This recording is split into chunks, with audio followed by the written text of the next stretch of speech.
Good evening. My name is Judy Flickinger, and I want to first of all thank Dr. David for giving me the opportunity to speak with you tonight. We're going to deal with a subject tonight that we don't often like to talk about, so I applaud you first of all for even tuning in. I want to talk to you about my book, which is Spirit Matters: How to Remain Fully Alive with a Life-Limiting Illness. Someone once said, if you genuinely have something to say, there's someone that genuinely needs to listen. And I think because this is an issue that will affect every one of us, I think it's an important issue enough for you to take in some of the information that I'm going to share with you tonight. Recently, in the last few months, the Associated Press put out an article in the newspapers saying that end-of-life care in our nation is deficient and is causing much harm. There's a great deal of ignorance, misconception, and misinformation out there, not only in the lay community, but in the medical community as well. This is very true. You see, we Americans plan for everything. We think about the time that you put in planning for a wedding, or a once-in-a-lifetime vacation, or even just moving somewhere. It takes a lot of planning. But the one thing that we don't plan for is our end-of-life experience. And because it is deficient and causing much harm, I think it's time to start thinking about this. Life is terminal.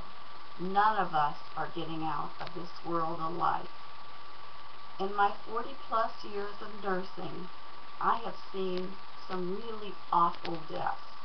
I wouldn't wish them on my worst enemy, not even on my ex-husband. But I want to tell you, I've been doing hospice since 1989, and I've seen some wonderful deaths during that time, not only for the patient, but for their loved ones as well. If you ask people, what are you most afraid of? Most people will include in that list, I'm afraid of death. Well, I'm here to tell you, that's something that I am not afraid of, because death takes but a moment. That's death. You breathe out and you don't breathe in. That's death. However, the time that it might take to die can take a very long time. It can take weeks, months, or even years. I call this your dying time. And it's most important at that time how your spirit is treated. So that's why I wrote my book, Spirit Matters, because it does matter. We become focused on curing the body, and we give little attention to the spirit. And during your dying time, I believe that's where our focus of care should be. When I first started doing hospice, way back in '89, I read a book by a woman called Seeing the Crab. It was a small book, and it was written during her dying time. She said, they gave me 6 months to live, and they took it away from me. I see this over and over again in this time in a person's life. Let me tell you about Mary, because this was a recent experience for me, and it brings out this point quite well. The day before Easter this year, I received a call from a lady that lives in my community. She said, Judy, my name is Mary. You don't know me. Someone gave me your book, and I've been reading it, and I want to tell you what's happening to me, and maybe you might be able to help me. Will you talk to me? And I said, well, of course. She She said, I moved to your area in August. She said, my plan was to get a part-time job and enjoy my retirement years and have a good time. She said, I really don't know anyone except the neighbors that I've met since I moved here. But she said, I started looking for a job, and she said, Judy, I just wasn't feeling good. She said, to make a long story short, in January, I was diagnosed with stage 4 pancreatic cancer. Judy, it's already in my liver. And with that, she started crying, and she said, I'm absolutely miserable. What can I do? I said, well, Mary, my problem now is I'm getting ready to go out of town to visit my children for the holiday, for Easter, and I promise you, as soon as I get back, in 4 days, I will call you, and we'll talk about this. So the next few months became very special for Mary and I. We developed a relationship. I spent much time with her, visiting with her and trying to explain to her what was possible for this time in her life. She was in an awful lot of pain. I asked her one time, Mary, if you had to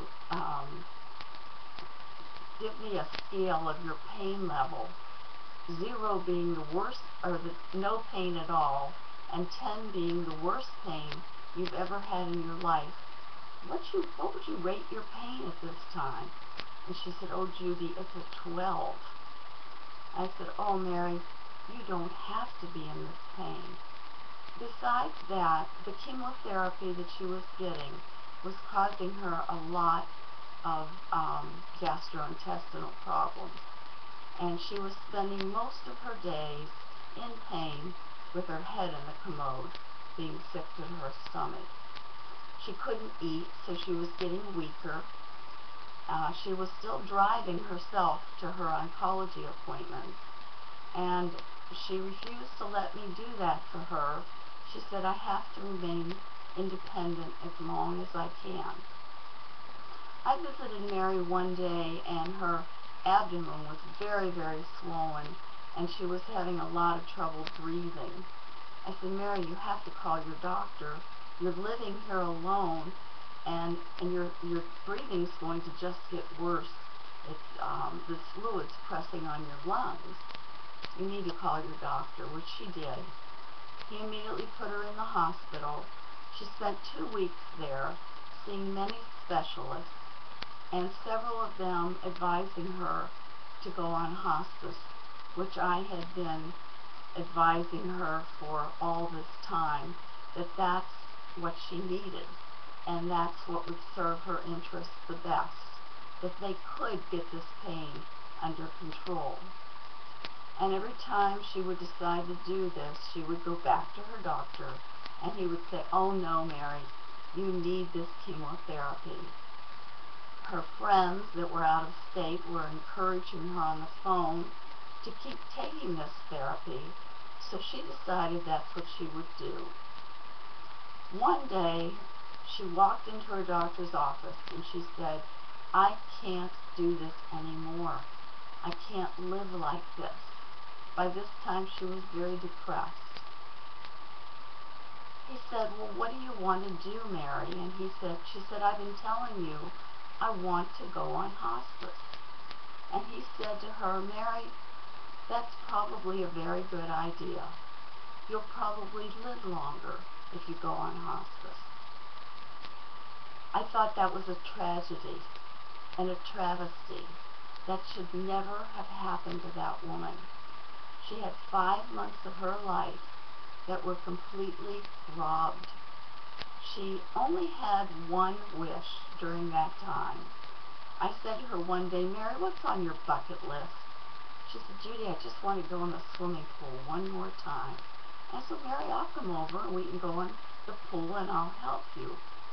Well, she had an IV in her arm, and the doctor would not let her do that. Finally, we got her on hospice.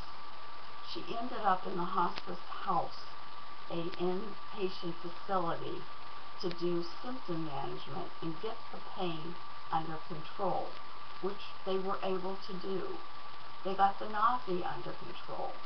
She was able to get out of bed and walk through the hospice house, and her life had improved since she went on hospice. I visited Mary one day late this past August. I know I left her room at 10 after 3 in the afternoon. She was moving around in bed. We had a very good visit. She kissed me goodbye and she said, "Judy, I love you. Thank you for helping me." And she said, "Now will you get me a glass of iced tea?" Which I did. About an hour later, they called me from the house and said that Mary had died. As I said before, this is a travesty. And I guess what I'm trying to project to you is make a plan. Figure out what's accessible and what is acceptable to you for your end-of-life plan. Statistics say that 90% of us are going to die of a chronic, lingering illness. That might be cancer, end-stage heart disease, lung disease, liver disease, from a dementia of one kind or another. Perhaps just growing very, very old, and we use a diagnosis in hospice of failure to thrive. I used to call them they just ran out of gas. Or it might be from ALS or one of the neuromuscular diseases. 90% of us that need to make this plan. The other 10% of us are going to die very quickly, perhaps from an accident or a heart attack or something like that. The New England Journal of Medicine just came out with a statistic that I thought you should know about. They said aggressive comfort care, being hospice or palliative care, as opposed to aggressive curative care, meaning aggressive chemotherapies and such, when the disease, the cancer, is not curable. If you get aggressive comfort care, it can extend your life by 3 months. Now, they probably spent quite a bit of money on this study, and they didn't have to. All they would have had to do was ask me. I could have told them. Because what we found on hospice, when you help people feel better, they very often do better. The secret, though, is getting someone in hospice early enough. Our hospice numbers have increased for the amount of patients we're getting, but we have not gotten them in early enough so that we can help them to live their life while they're going through their dying time. Now, who do we get to make these decisions for us? Most of the time we ask our physicians, is it time for hospice? If you don't remember one other thing today, I would really like for you to remember this. That's the wrong question. The question, I believe, should be, would you be surprised if I or my loved one were to die in the next 6 months? If your physician says, no, I wouldn't be surprised, then, my friends, it's time for hospice. Because when there is no cure for the disease that is destroying our body, there is help for the spirit inside your body to keep it alive and well and help you fight that disease a while longer. Let me tell you about Peggy. Peggy was one of those people that I got to know that we brought on our hospice patient, as a hospice patient. She was one of these people that I fondly call a pistachio person. She definitely wasn't plain vanilla. The first day that I went to visit Peggy, her husband met me at the door, and he said, I don't even know what this hospice thing is, but my neighbor told me to call you. So I did. And he said, I want you to meet my wife, Peggy. So he took me back in the back bedroom. Peggy was in bed. She had been in that bed for 2 weeks. She had not had a bath. She hadn't had her linens changed. She was dying of cancer. And I said, well, what did your doctor say? And he said, every time I call him, he says, get her into the hospital and I will meet you there. And I said, well, what's the problem with that? And he said, she refuses to go. And with that, she spoke up. She said, ma'am, I'm not going back to the hospital. They can't cure me. They've done me no good, and I want to be home. Can you help us? I said, well, the first thing I need to do is call your doctor and get an order that I can see you. And I need an order for hospice care because that's what's required before I can do anything. So I called her doctor. He wasn't real pleased that I was there, and he wouldn't give me an order. And I said, well, let's put it this way. I'm on call all weekend, and I'm not leaving this home until Peggy is comfortable and until her husband feels comfortable being here with her and taking care of her. And eventually he said to me, well, do whatever you want. I'm not going to give you an order. So I called my medical director. Every hospice program has physicians on their staff. I explained to him what was going on, and he said, of course I'll give you an order. What do you see? What's her history? And what do we need to do right now, Judy? So I went through all of that, and I told him we need something for pain. We need something for her nausea. We need a nurse's aide to come out and help teach her husband how to take care of her at home. We need a physical therapist because once these medications start working, she's going to want to eat again and get stronger and get out of this bed. So we got that all in place that afternoon. Before I left, I said to Peggy, you know, Peggy, it's part of my paperwork that I have to ask you, what are your goals? And she said, are you nuts? I don't have any goals. I'm dying. I said, well, Peggy, let's make a goal for today that we get this pain under control. How's that sound to you? And she said, sounds good to me. Well, I visited Peggy for the next 2 weeks quite regularly to make sure things were going well, and they were. After my second week, I walked in one day. Peggy was sitting fully clothed, sitting in the living room, and she said to me, Judy, what do you think? I said, Peggy, I think you look great. What do I think about what? She said, Judy, you know, I have a goal now. I said, okay, what is it? She said, I'd like to go to Florida one more time. What do you think? I said, Peggy, first of all, it was the middle of Cleveland, Ohio in the winter. I had come through a snowstorm to get to her house. I said, Peggy, I'd like to go to Florida too. Do you need a nurse to go with you? She said, good try, honey. No, she said, but I'd like to take my husband, my children, their spouses, and my grandchildren. What do you think? I said, Peggy, if you have enough money, of course you can go. She said, well, Judy, did you forget I'm dying? I'm not going to need my money much longer. I might as well spend it, right? And I said, Peggy, I think you're right. Let's make some plans. So we did. Because I'm thinking in the back of my mind, this woman's dying of cancer. We better get this action plan going right away. So we did. We got on the phone. We booked airline tickets. We booked a hotel in Disney World. I set up a wheelchair, got her medications all ready to go, and set up a hospice program in Orlando, Florida, that told me they would see her if she ran into any conflicts or any problems while she was in Disney. They were there for 2 weeks.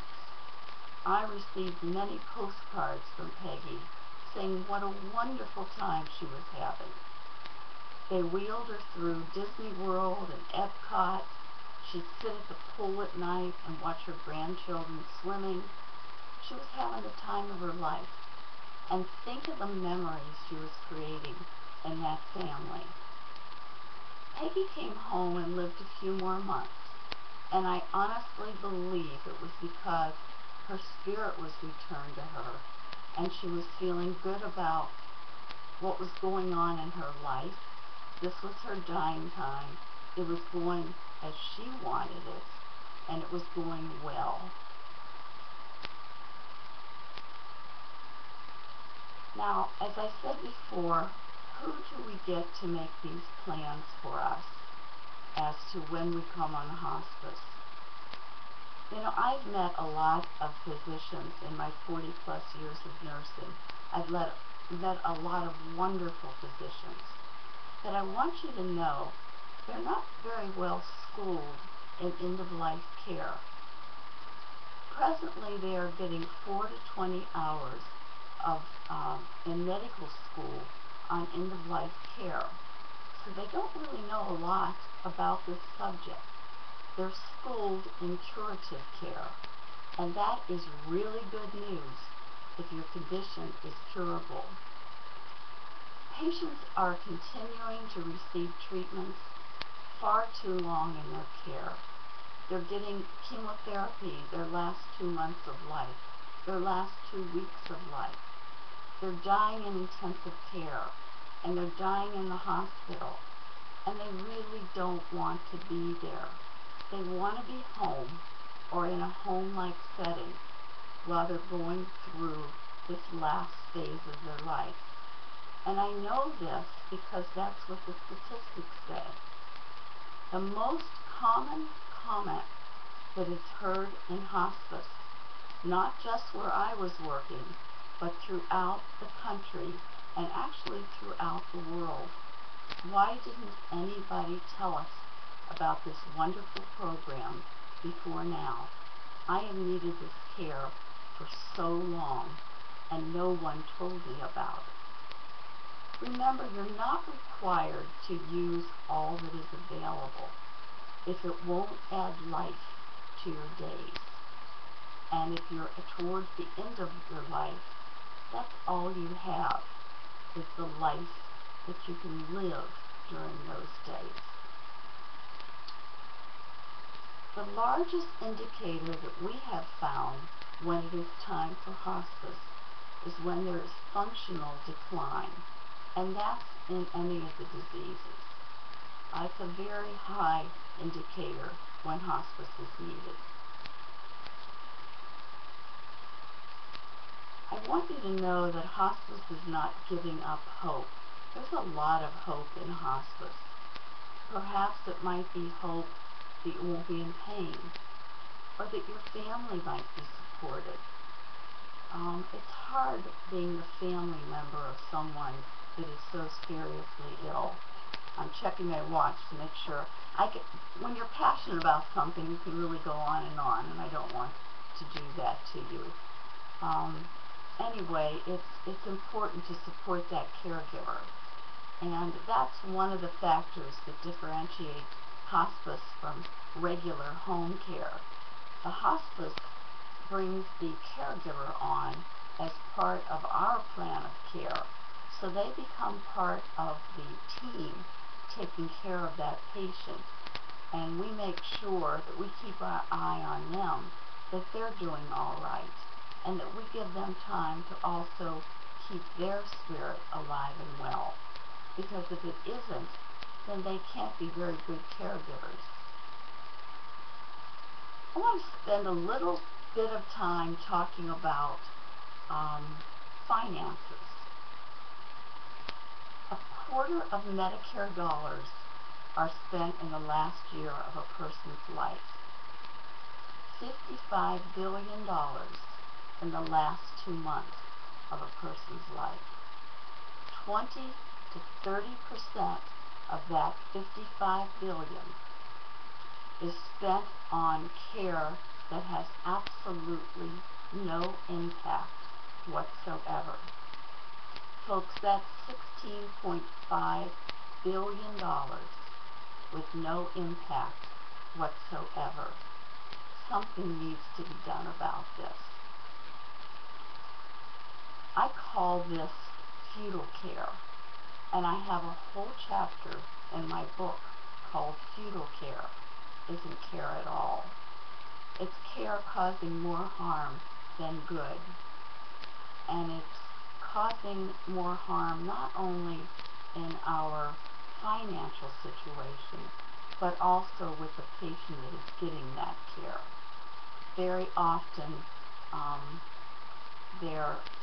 I hate to say this, but I believe it to be true.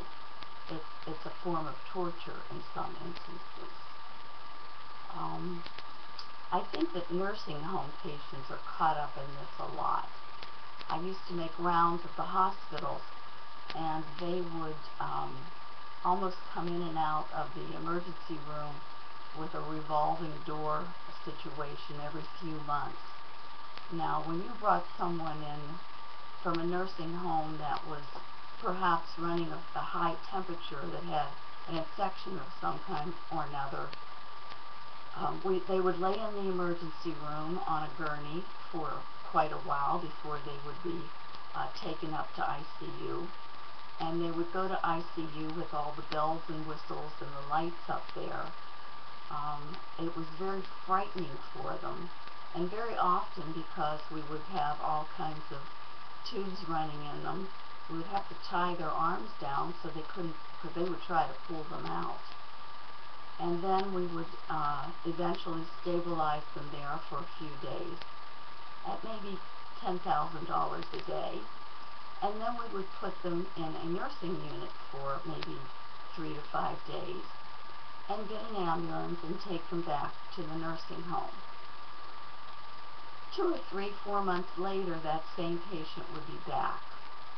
Now, when someone's suffering from dementia, they don't do well when you take them out of their environment, especially in a critical care area like the emergency room or ICU.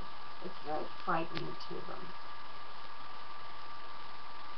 I believe, and we have started hospice in nursing homes, a far better solution to this is to find out if they have made a living will and if their family agrees to what their wishes were, and just to keep them in the nursing home in a hospice unit and give them comfort care, aggressive comfort care. You know, pneumonia used to be the old man's best friend, and it isn't anymore. I think the elderly are trading their fear of not living long enough to living too long. They're seeing too much with their friends and their other family members, and it's frightening to them. One of the aspects of this that I think is so important, we used to call this in hospice the kid from California syndrome. Most families have one of these in their family. Now, this kid might not live in California, might live right next door, down the street, or in the next state. But it's one of those people in your family that wants everything done for that person, every aggressive treatment they can get. Now, who is the physician going to listen to? With all the lawsuits that are going on, they don't have much choice. They have to protect themselves. So they listen to that one person that is adamant about keeping that aggressive treatment going. Now, my kid from California is my eldest. His name is David, and he lives several states away from me. Several years ago, my 3 adult children were home for Christmas, and I decided that it was time to have the talk.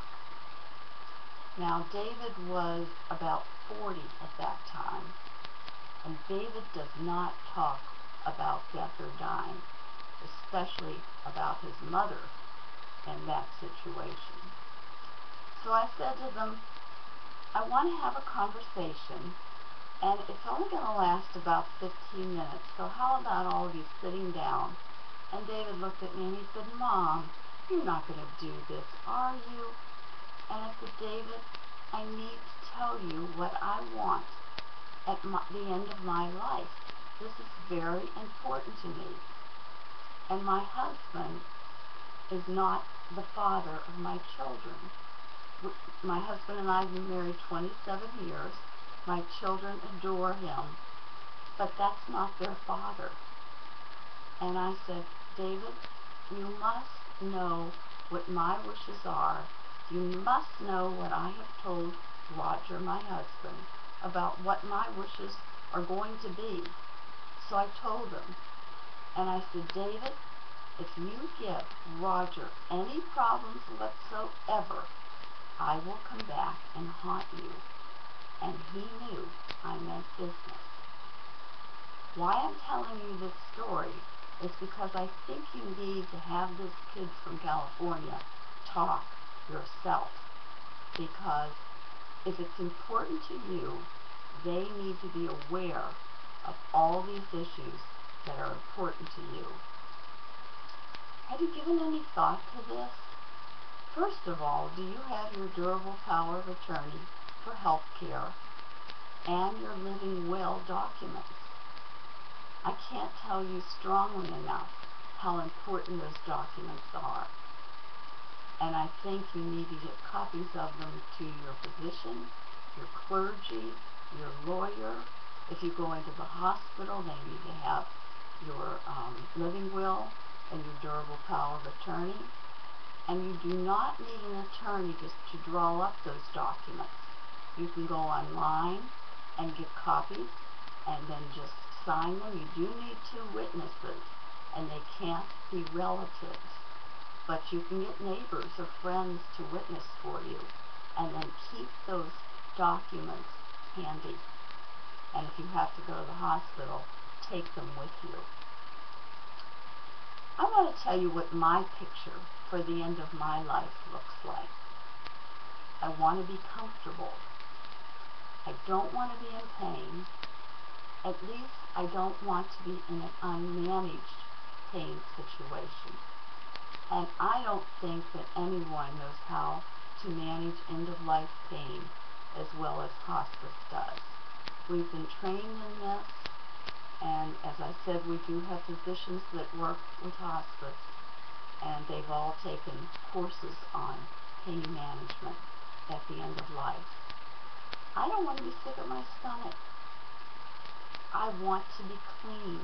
I don't want to be in a bed like Mary was for 2 weeks without a bath, or the linens changed. So I want to be clean. I want to be in something pretty. I want someone to fix my hair and maybe even fix my nails. I want them to pamper me. And my 3 children, I want them there. And you know, there's a certain devilishment in me that says, I don't care if they're even crying. I raised them for a long time by myself, and it was difficult. And if they're shedding a few tears, that's okay. I've had many families in hospice say to me, I don't want my kids to see me cry. And I've had kids say to me, I don't want mom or dad to see me cry.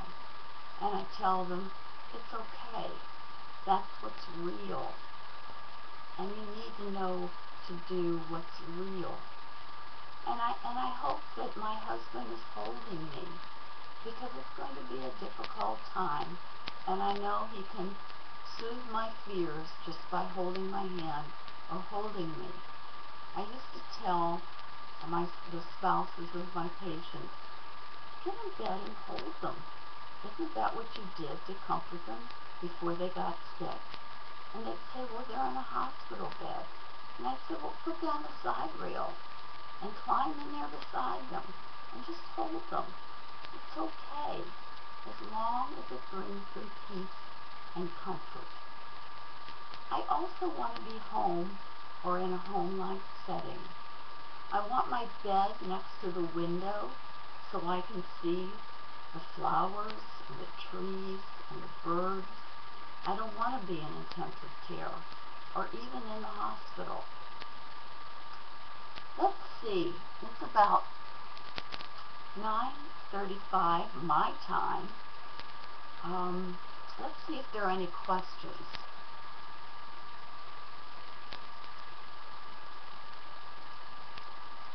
In the chat. No, it seem to have any. It's from Dr. Judy. Do you need to share? No, I don't think so. We're trying to figure out what we need to hit here. No share? No participants.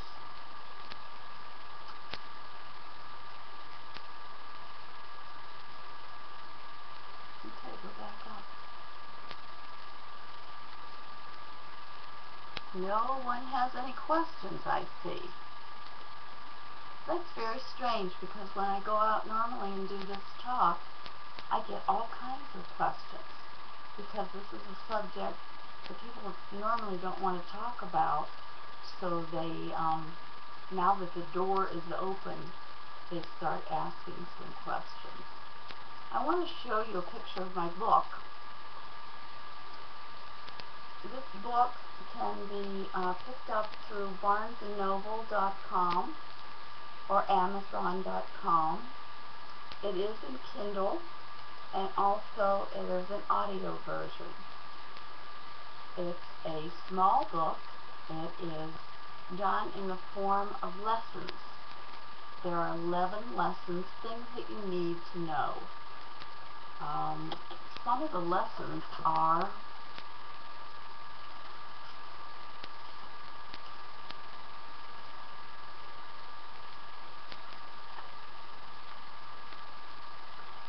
no one should have to live dying in pain. Balancing the benefit versus the burden. When you're trying to decide how far to go in treatment, that's a very good concept. Balance the benefit of the treatment versus the burden of the treatment. If the burden of the treatment makes sense and it's going to give you some quality of life when the treatment is over, then the burden might be worth it. But if it isn't, then is that burden of the treatment worth it? As I said before, I also do a chapter on fetal care, medical care causing more harm than good. There are a couple chapters in my book on what do you say to someone and what shouldn't you say to someone that is going through their dying time. Many people have problems with this, having the conversation. What do I need to say to someone that's going through this time in their life? And I believe these chapters will help you nourish the spirit of that person. At least I hope so. I also have a chapter called False Hope Does More Harm Than Good. You know, most of the time we know what's going on. Sometimes we're in denial, but you have to be denying something when you're in denial. And most of the time when you are in denial, it's because your spirit just won't let that information in because it can't handle it. And that's okay. But getting false hope when you really know what's going on doesn't do any good because you're going to imagine the worst if you don't believe what you're hearing. Hope is possible, it just changes directions, is another chapter. I visited a lady in the hospital. I was doing rounds, and I used to do the rounds in all the hospitals in the Cleveland area, looking for the nurses who would tell me who needed to be seen for hospice. And I went in to do the discharge planning for this lady. She had been diagnosed with cancer while she was there at the hospital. It was in its terminal phase when she was diagnosed, and she refused all treatment. She just wanted to go home. So my job that day was to make arrangements for hospice in her home and to get her out of the hospital. So I went in and met her and sat down, and we started making her plans. And she seemed very happy that this was going to be the day she was discharged. And then she started crying. And I said, "What's wrong?" She said, "I'm just so afraid of being in pain." And she said, "I've heard that this type of cancer can be very painful." And I said, "Well, let me tell you this. Hospice knows how to manage this pain. I can give you hope that this is not going to happen to you, that you are not going to die in pain. And you just need to trust me on this, because I've been taking care of hospice patients for years, and I've seen pain being managed for this type of cancer." So that was what she needed at that point. That gave her hope. That was really the only thing that she feared. And she was quite happy that her pain was controlled right till the very end. Another chapter that I have, it's my final note in the book, is titled Heroes. You know, there are all kinds of heroes that people have, but my heroes are the hospice caregivers, the people, the loved ones that take care of the hospice patients in their homes. It's a very difficult job. It's a 24-hour-day job, 7 days a week. Sometimes they don't get much sleep. Sometimes they don't get to take care of themselves very well, because they're taking care of their loved ones. My job was to go in and train them and teach them what they needed to do to take care of their loved one, because hospice doesn't spend the whole day and night in the home. It's the caregivers that's giving that care. But hospice is available 24 hours a day, 7 days a week, so that if the caregiver needs help, all they have to do is call us, and we will be there. So that was an important chapter, I thought. Each one of the lessons in my book is accompanied by stories of my patients that help to describe that particular lesson. So I guess for me, anyone that has read Tuesdays with Maury, this book is filled with stories just like that story. Wonderful stories of people that have touched my life and added so much to my life. I learned so much from my patients about life and about living and about really what's important. They taught me a lot. So I share some of that with you also in my book. Lois wants to know, what is the cost of hospice care?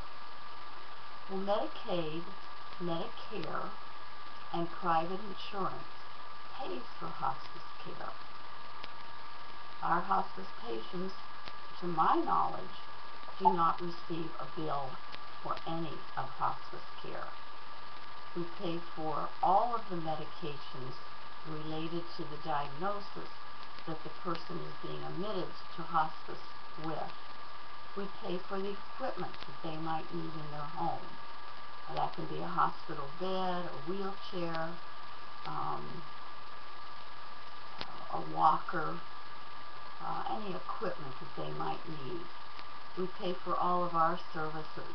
Hospice is done by a hospice team, and on that team are hospice workers. There are nurses, physicians, nurses' aides, social workers, chaplains. Sometimes we'll have art therapists and music therapists. Anyone that can give help to that caregiver or to that patient is on the team. Now, the family and the patient do not have to use every member on the team. They can pick and choose who they would like to come to their home to see them. But the nurse will be making regular visits, and he or she becomes the manager of the situation, so they have to make visits to the home. And as I said, they are available 24 hours a day, 7 days a week, holidays, weekends. I can't tell you how many times I went out in the middle of the night to see patients. I just wished I hadn't been living in a snow zone, because some of those rides were pretty rough. But some of my best experiences occurred in the middle of the night with our families. The nurses also go to the home when death occurs and then make arrangements with the funeral homes to pick the body up. And it's done very dignified, and the family is a part of that. And it can be a wonderful experience for the family. I have had family members, most of the times when I would go to the home, I would bathe that body, and many times someone in the family would ask if they could help, and we would do it together, and we would pick out if there was say it was a woman and she was known for her pretty nightgowns or whatever, we would pick one out, put that on her before the funeral director came. And it was a good experience many times for those families. It was a way to say goodbye and have a personal goodbye. So, I've never ever had a family say, I am sorry that I had hospice come. I've only had wonderful things said about hospice.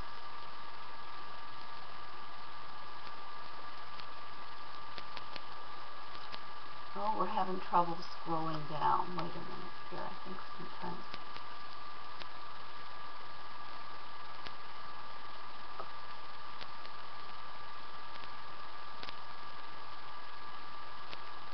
I'm not getting this whole chat. What can you do for friends that are fighting cancer but have not acknowledged but I don't have the rest of the sentence? Well, sometimes you just have to be instead of do. We're human beings, so it has something to do with being. And sometimes just being, them knowing that you care and that you are there, saying to them, do you want to talk about what's happening? And if they say, no, I really don't, well then honoring that. Or if they start talking and you're having a hard time, you can always say to them, I'm having a hard time right now, but I'd like to talk to you about this. Can we talk about it a little bit later? Because right now I just can't handle it. That's being honest.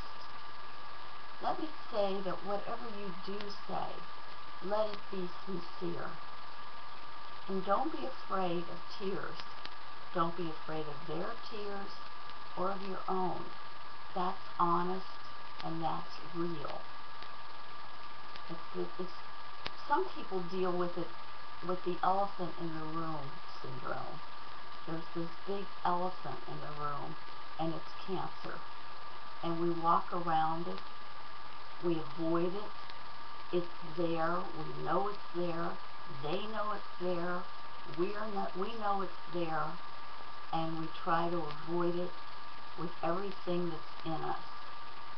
I don't think that's a good strategy unless that person just doesn't want to talk about it. So I say being there for them and them knowing you care about them. If they need help, instead of just saying, if you need help, call me. Say, can I go to the store for you? Hey, I'm going to the store. Can I pick up something for you? Or would you like me to come over and maybe pick up your house for you? Or do your dishes? Cancer is very draining. Treatments are very draining. So if you can offer to do that, show up with maybe, when Mary was so sick, I would make her soup. I would call her and say, Mary, what kind of soup do you think you could eat? And she'd tell me, and I'd make it, and I'd go over and we'd have a bowl of soup together. I always took her watermelon, a cut up bowl of watermelon. I don't know why, but my patients seem to enjoy a cut up bowl of watermelon. So when I'd go to see Mary, I'd take her some watermelon. Occasionally, she'd feel like going out. So we would go out and go to a Panera restaurant and have tea. And being out and getting dressed, sometimes she would even have a sweet roll that tasted good to her. So just having the company sometimes makes it easier for someone to eat when they're so ill. It's hard to fight this when you're alone and you don't know that people care about you. They need to know that.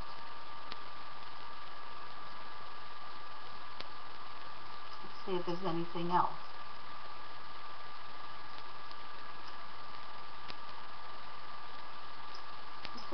Diane says, this is an excellent presentation. My husband has dementia and is fairly, we can't get the rest of that. Phooey, I can't get the rest of it. Well, I have to tell you, Diane, you're one of my heroes. That is such a difficult disease, and it is so difficult. I'm not telling you anything for the caregiver. It is, I guess what I could say to you is I hope you're taking care of yourself. Don't let your bucket get empty. Fill your bucket with something for you every day. When I was having a hard time in my life, I would do something nice for me every single day. And it filled me up, filled my bucket up, and helped my spirit from getting depleted. Now, some days it was only to walk through the cafeteria at the hospital where I was working and allow myself to have a donut. That's what I did for my spirit some days. Some days it was to get a babysitter for my children and just go to the movies.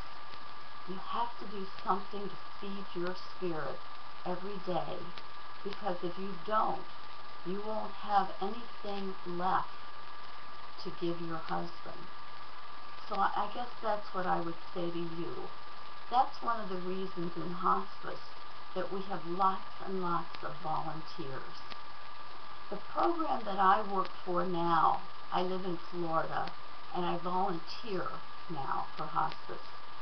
We have 500 volunteers on our program to relieve our caregivers so they can go out and get some respite from taking care of that patient. It's a wonderful addition to hospice, and because if our caregivers don't have a healthy spirit, they can't be effective caregivers for that patient. So find yourself some people to help you. Join support groups. I think there's a wonderful movement for Alzheimer's support groups in our country, and I'm sure you can find one close to you. It will be very helpful to you.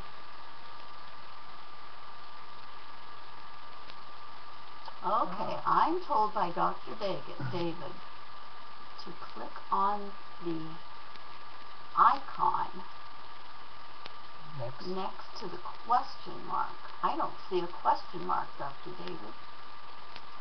Oh, here it is, up there.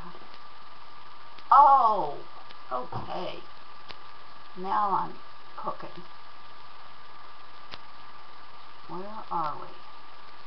Are we all the way down? I can't find the rest of the questions. Hold on a minute. Let's go back.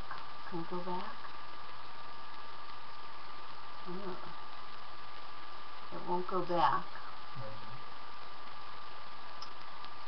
Well, I'll tell you what I'm going to do. I'm going to X out of this, and if I lose you, I will say goodnight. If not, we'll see if there are any more questions. In the meantime, I'm really glad that you joined me and stayed for a while to visit with me. I thank you for your questions, and most of all, I thank Dr. David for giving me this opportunity. I hope you'll go out and buy my book.